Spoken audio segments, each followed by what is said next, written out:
आज हम आपको एक ख़ास लड़की से मिलवाएंगे जो हमारे बिहार की बेटी है, जो मुज़फ़्फ़रपुर से ताल्लुक़ रखती है। अभी हाल फ़िलहाल में उन्होंने miss teen India social viewers choice के द्वारा उनको मिस टीन इंडिया बनाया गया है। हमारे साथ बैठी हैं और इसके अलावा भी इन्होंने बहुत कुछ आपने इतने कम उम्र में हासिल किया है।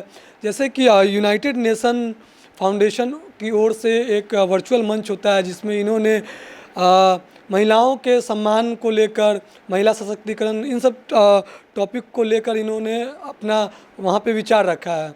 तो इन सब पूरे मामले को लेकर हम इनसे बात करेंगे, कैसे इनकी शुरुआत हुई, इस परिवेश में वो कैसे आए हैं और यहाँ तक कैसे इतने कम उम्र में उन्होंने हासिल किया।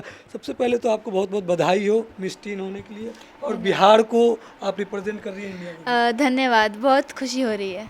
क्या कहेंगे आप, मिस टीन के लिए चुनी गई हैं, व्यूअर्स चॉइस? जी, मैं elite club miss teen India 2022 viewers choice हूँ और ये कहते हुए मुझे बहुत खुशी हो रही है क्योंकि व्यूअर्स चॉइस अपने आप में एक बहुत बड़ी बात होती है, जनता की पसंद होना, जिसे जनता मिस टीन इंडिया के रूप में देखना चाहती थी। तो मैं यही कहूँगी कि इसका पूरा श्रेय मेरे पिछले सालों की मेहनत को जाता है। मैं इतने सारे लोगों से कनेक्ट कर पाई थी, मैं इतने सारे लोगों से मिल पाई थी और कहीं ना कहीं जनता को भी मेरे ऊपर विश्वास था कि इतने सालों से इसने जब हमारे देश का नाम रोशन किया है भगवान की दया से, तो आगे भी ये जो कुछ भी कर रही है अच्छा कर रही है। तो ये व्यूअर्स चॉइस का ताज मुझे मिला। पार्टिसिपेट 50 लड़कियाँ थीं। उनमें से आप? जी जी। कैसा महसूस हो रहा है, घर वालों को कैसा लगा? बहुत अच्छा। जैसे ही मेरा नाम अनाउंस किया गया कंटेस्टेंट नंबर 36, तो मुझे Tushar Kapoor sir, Sanjay Kapoor sir, Pooja Banerjee ma'am, Ayub Khan sir, Shahbaz Khan sir, Manoj Tiwari ji, इन सब की मौजूदगी में मुझे ताज पहनाया गया। और घर वालों का रिएक्शन बहुत ही प्यारा था। जब मैंने स्टेज पे से नीचे देखा उन लोगों की ओर, तो सब डांस कर रहे थे, खुशी से हंस रहे थे, चिल्ला रहे थे, तो काफ़ी अच्छा लगा। आप इन सब चीज़ों के अलावा भी आप कुछ खास है आप में, जैसे आपने यूएन में जाके, यूनाइटेड नेशन में जाके महिलाओं को लेकर अपनी बातें रखती हैं, क्या कुछ है पूरा वहाँ, किस तरीके से आप वहाँ तक पहुँची? इसकी शुरुआत मैं बेसिकली एक लैंगिक समानता और महिला सशक्तिकरण के ऊपर मैं काम करती हूँ। और ये टीन इंडिया वाली चीज़ तो नहीं आई, इससे पहले मैं पिछले 5 सालों से इस फील्ड में काम करती आ रही हूँ। और पहली बार मुझे संयुक्त राष्ट्र से अवार्ड मिला था 2020 में, जेंडर इक्वलिटी को लेकर ही, कि इतने कम उम्र में काम कर रही थी। उसके बाद मैंने लगातार 3 साल तक वहाँ पे मैंने एक हैट्रिक लगाई, 3 सालों तक मुझे वहाँ से सम्मानित किया गया। तो बेसिकली इशू यही है कि लैंगिक समानता एक ऐसा मुद्दा है जिसके बारे में हम सब जानते हैं, लेकिन कुछ ही लोग ऐसे होते हैं जो आगे आकर इसके बारे में बात कर पाते हैं, वरना सब सोचते हैं कि मतलब क्या मतलब है हमें ये issue? जी बिल्कुल। और लोग सोचते हैं कि जेंडर इक्वलिटी की क्या ही इम्पोर्टेंस होगी, जब इतने सालों से पुरुष प्रधानता से हमारा देश चलता आ रहा है तो आगे भी चलता जाएगा, इसमें कोई समस्या तो होगी नहीं। लेकिन मेरा मानना है कि अगर 50% मेल की जो आबादी है, अगर वो इस देश को इतने अच्छे से, इस पूरी दुनिया को, ये दुनिया लेवल की बात है, इतने अच्छे से इस दुनिया को चला रहे हैं, तो इमेजिन जब उसमें 50% महिलाएं भी जुड़ जाएंगी तो कितने अच्छे से हमारा सिस्टम चलने लगेगा। तो मेरा यही मानना है जेंडर इक्वलिटी को लेके। कब से इंटरेस्टेड, आपको कब लगा कि इन सब टॉपिक पे काम करना चाहिए? क्योंकि हम जैसे अभी प्रदेश में, बिहार, जी जी। मुजफ्फरपुर में इन सब चीज़ों पे बहुत कम लोग बात करना चाहते हैं, लड़की तो खासकर नहीं कर पाती हैं। कब लगा और फैमिली सपोर्ट कैसा रहता है इन सब चीज़ों को लेकर? इसकी शुरुआत हुई थी 5 साल पहले, जब मैं 11 साल की थी तभी। तो मैं एक रिलेटिव के घर गई थी अपने, उनको बेबी होने वाला था, तो मैं एक्साइटेड थी। बच्चे के अंदर एक्साइटमेंट होती है ना कि अंदर से क्या खबर आएगी। मैं छोटी थी और मिठाई के डब्बे रखे हुए थे। जब मैंने पहले मांगा तो मुझे सब ने कहा कि अभी रुक जाओ, जब अंदर से खबर आ जाएगी फिर सब लोग मिल बांट के खाएंगे। तो जब अंदर से खबर आई कि लड़की हुई है, तो मैंने देखा कि सबकी जो एक्साइटमेंट थी फेस की, वो अचानक से ऐसे ढल गई, सबके चेहरे उतर गए, मतलब कोई खुश नहीं था और मैं बहुत खुश थी। पता नहीं क्यों मैं बहुत स्माइल कर रही थी। तो मुझसे किसी ने आके कहा कि इतना मत हंसो, लड़की हुई है, थोड़ा दुख दिखाओ अपने फेस पे। ऐसा बोला गया? जी हाँ, मुझसे बोला गया और मैं इतना हर्ट फील की उस टाइम कि लड़कियों से क्या प्रॉब्लम है हमारे समाज को। कितने साल की थी? 11 साल की थी मैं, बहुत छोटी उम्र थी मेरी इन सब बातों को समझने के लिए। लेकिन उस वक्त मुझे जो भी समझ में आया उस हिसाब से वो गलत था, क्योंकि जब भगवान ने ही दोनों को बनाया है तो फिर एक के आने पर खुशी और एक के आने पर दुख क्यों? तो तब मुझे लगा कि नहीं, जेंडर इनइक्वालिटी है और इसको मिटाने के लिए मुझे आगे आना होगा, हो सकता है मेरे योगदान से कुछ सुधर जाए हमारे समाज में। तो शुरुआत तभी से की और फैमिली का सपोर्ट सबसे ज़्यादा रहा। उस समय इन सब चीज़ों को लेकर अपने घर वालों से आपने बात की कि बिल्कुल। ऐसा क्यों है, हाँ पूछना कि क्योंकि मुझे कुछ भी नहीं पता था ना, 11 साल के बच्चे को क्या ही पता होता है। मैंने पापा से पूछा, मम्मी से पूछा कि जेंडर इनइक्वालिटी क्या है और हमारे समाज में ऐसा क्यों माना जाता है। तो उन्होंने यही बताया कि शुरू से ही लड़कियों को बोझ समझा गया है कि अगर बेटी हुई तो ज़्यादा उसके एजुकेशन पे खर्च मत करो, दहेज देकर शादी कर दो, उसकी अपने घर जाएगी, पढ़ाया धन, बेटियों को शुरू से ही माना गया था। लेकिन मेरे पेरेंट्स का ऐसा सपोर्ट रहा मेरे साथ शुरू से ही। मैंने जो कुछ भी करना चाहा, चाहे वो जेंडर इक्वलिटी हो, चाहे बुक लिखना हो, चाहे मिस टीन इंडिया का आप contest। किताबें भी लिखती हैं? हाँ, मैंने किताब भी लिखी है। इसका नाम है शीरोज़ ब्रेकिंग स्टीरियोटाइप्स। तो इसका अर्थ ये हुआ ना कि जैसे लड़कों का संबोधन इंग्लिश में ही से होता है, तो ही से हम हीरो वर्ड होता है। लड़कियों को कंपैरेटिवली हीरोइन कहा जाता है। बट मेरा मानना था कि अगर लड़कियों को शीरोज़ कहा जाए, शी से शीरोज़ कहा जाए, तो वो काफ़ी अपने आप में ही एक अच्छा शब्द होगा। और इसके आगे का नाम है ब्रेकिंग स्टीरियोटाइप्स, जिसका ये अर्थ है कि हमारी जो ये शीरोज़ हैं वो उन सभी धारणाओं को, रूढ़िवादियों को तोड़ रही हैं। जी, इस किताबों को 2 भाग में लिखा गया है। एक भाग में लैंगिक समानता से जुड़ी सभी समस्याओं का जिक्र है और आधी पुस्तक में एक लड़की की मोटिवेशनल स्टोरी है। अच्छा, एक चीज़ अभी आपने खोला जरा दिखाइए। जी जी ये इंग्लिश में है, जी हाँ। तो इसका हिंदी भी है? हिंदी वर्जन पे इसके काम चल रहा है, आ जाएगा, जल्दी आ जाएगा। तो भैया मतलब कि हमारे यहाँ तो हिंदी पढ़ने वाले हाँ भी हाँ, ज़्यादा ऑफ कोर्स। मैंने इसको लिखा था ना, मेरी फर्स्ट बुक थी, तो यूनाइटेड नेशंस के लेवल से भी इसका विमोचन हुआ था। तो लेकिन मैं जानती हूँ हिंदी में भी लिखना ज़रूरी है। मेरे कुछ फैमिली मेंबर्स ही नहीं पढ़ पाए हैं, जैसे मेरी नानी ज़्यादातर है। हमारे अगर ज़्यादातर देश हमारे में हिंदी। हाँ वो तो हिंदी है। उस पर काम चल रहा है, वो जल्दी ही हिंदी में भी आ जाएगा। कितनी किताबें? दूसरी पुस्तक मैं लिख रही हूँ जिसका नाम है लाल धब्बा।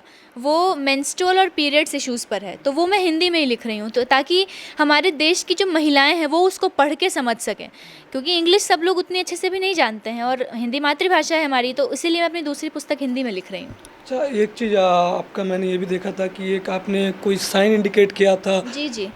अभी 28 मई को वर्ल्ड मेंस्ट्रुअल हाइजीन डे हर साल मनाया जाता है। उस दिन मैंने अपने आँखों के ऊपर सैनिटरी पैड डालकर एक तस्वीर डाली थी सोशल मीडिया में और न्यूज़पेपर्स में भी वो आई क्या थी। उद्देश्य था उसका? उसका उद्देश्य यही था लोगों को समझाना कि हमारे आँखों पर जो अंधकार और शर्म की पट्टी बंधी हुई है, बेवजह शर्म की पट्टी बंधी हुई है, उस पट्टी को हटाएं और उस चुप्पी को तोड़ें।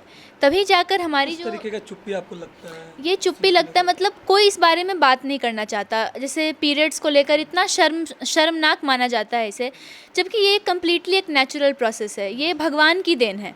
और जो चीज़ भगवान ने दी वो ख़राब कैसे हो सकती है? मेरा तो यही मानना है। जब मासिक धर्म है, मासिक धर्म कहा जाता है, तो इसके ऊपर चर्चा अधर्म कैसे, धर्म का उल्लंघन कैसे? तो इसको लेकर आप दुकान पर जाइए सैनिटरी पैड खरीदने, तो आप दुकान वाले के कान में भी धीरे से बोलेंगे कि भैया सैनिटरी पैड दे दो। वो आपको न्यूज़पेपर में फ़ोल्ड करके काली पन्नी में डाल के, जैसे आप ड्रग्स खरीद रहे हैं। लोग सिगरेट ज़ोर से इशारा करके मांग लेते हैं, लेकिन पैड नहीं मांग पाते। तो जिस दिन ये सब चीज़ें हट जाएंगी, और ये धीरे धीरे हटेंगी, जिस दिन ये सब चीज़ें हट जाएंगी उस दिन एक अच्छा वातावरण, एक अच्छा माहौल हमें देखने को मिलेगा। अच्छा, वहाँ यूनाइटेड नेशन के जो वर्चुअल मंच पर आप जब थी तो क्या टॉपिक था? कुछ मुख्य बातें बताइए, वहाँ क्या आपने बताया? यूनाइटेड नेशन फाउंडेशन के द्वारा एक गर्ल टॉक का आयोजन किया गया था, जिसमें दुनिया भर से 6 लड़कियों को चुना गया था। भारत से 2 थी, मैं, और एक और थी यूपी की अक्षया। तो उसका टॉपिक था sexual and reproductive health rights. इसका ये अर्थ हुआ कि दुनिया भर में महिलाओं को के जो सेक्सुअल राइट्स हैं, जो अधिकार, जो जन्म सिद्ध अधिकार हैं उनका कैसे हनन किया जा रहा है, उनको वो अधिकार नहीं मिल पा रहे हैं। तो उसको लेकर ये किया गया था, और उसका मेन इशू, मतलब मेन टॉपिक ये था, माई बॉडी माई राइट्स। मेरा शरीर है तो इस पर अधिकार मेरा ही होना चाहिए। तो इसी को लेकर वो आयोजित किया गया था। क्या कुछ रहा इस पर, मतलब थोड़ा सा अधिकार को समझाएंगे?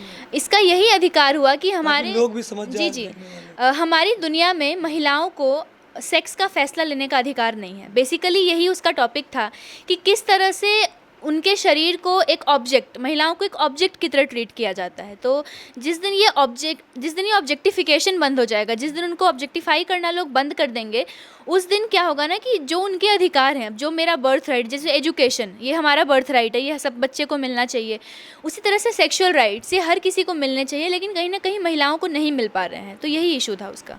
एक आपका ये भी बयान सुना था कि महिलाएं सिर्फ बच्चे, हाँ, महिलाओं को एक चाइल्ड प्रोड्यूसिंग मशीन, एक बच्चे पैदा करने की मशीन माना जाता है।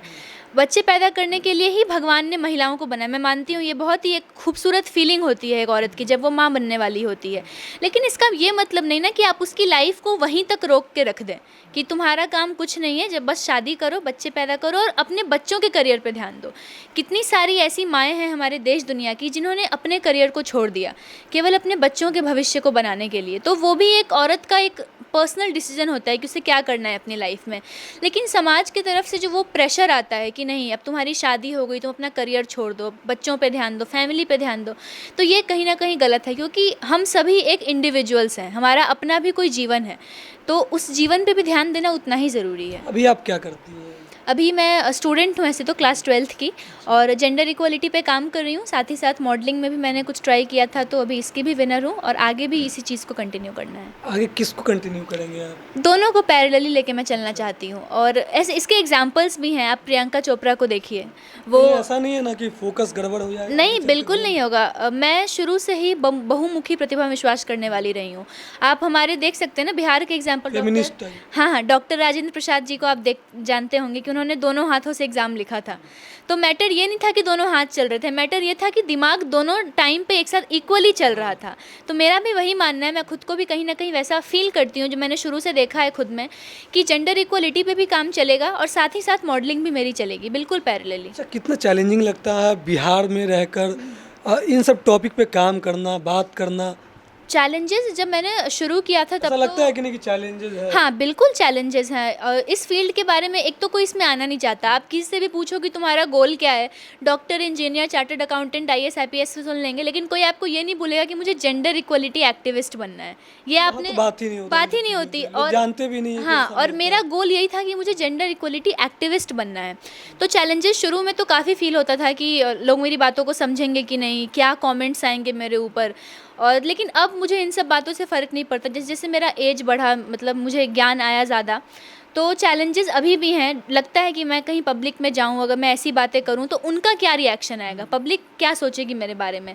बट जहाँ तक भी गई हूँ, मेरे फेस पे किसी ने कोई भी ऐसा अपोजिट रिएक्शन नहीं दिया है। हालांकि मैं यूट्यूब कमेंट्स कभी कभी स्क्रॉल करती हूँ, जिन भी चैनल्स ने मेरा लिया है just to take public opinion, तो वहाँ पर मैं देखती हूँ कि लोग, मतलब 50% लोग मेरे सपोर्ट में हैं, तो कुछ ऐसे लोग भी हैं जो मेरे बारे में गलत बोलते हैं कि क्या ज़रूरत है इन टॉपिक्स पे बात करने की, ये मतलब भारत को तो तोड़ना है। हाँ, और भारत की सभ्यता को, संस्कृति को ये भूल चुकी है। अच्छा, ये सभ्यता को, इसको किस तरीके से लोग जोड़ देते हैं, किस तरीके से देखते हो? सभ्यता का पार्ट है क्या? मैं मानती हूँ कि हमारा भारत जो है वो सभ्यता का देश है। India is a country of culture.